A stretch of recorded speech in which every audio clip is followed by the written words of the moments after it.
Menurut situs Bibliopedia, do ut des adalah frasa Latin yang secara harfiah artinya, aku memberi agar kamu memberi.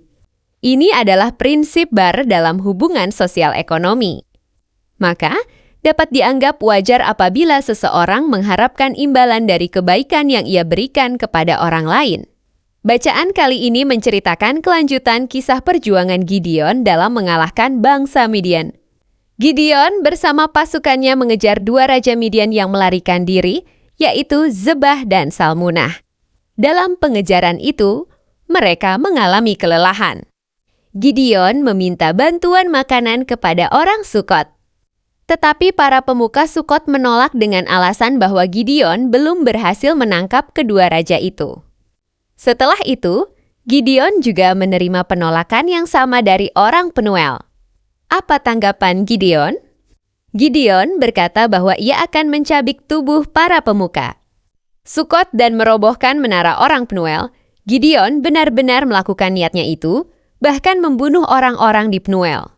Kita dapat menilai peristiwa ini dari berbagai sisi. Mungkin kita mengkritik ketidakpedulian orang Sukot dan Penuel atau mencela kekejaman Gideon.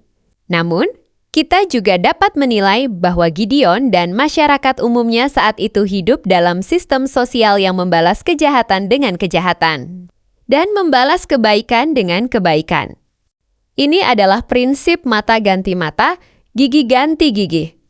Prinsip ini bertujuan untuk menegakkan keadilan.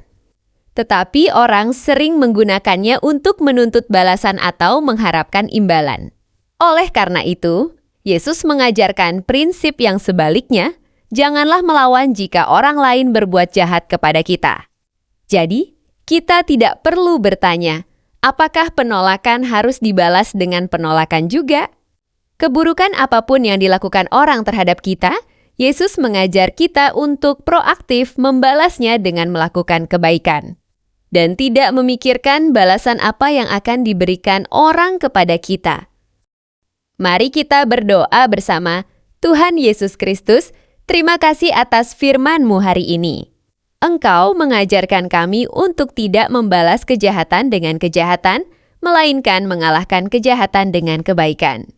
Tolonglah kami ya Tuhan, agar tidak lagi bertanya haruskah aku membalas penolakan dengan penolakan.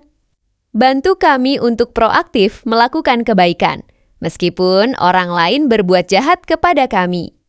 Jadikan hati kami seperti hati-Mu yang penuh kasih dan pengampunan, sehingga kami tidak lagi memikirkan balasan dari manusia, melainkan hanya berfokus pada apa yang Engkau kehendaki. Dalam nama Tuhan Yesus, kami berdoa. Amin.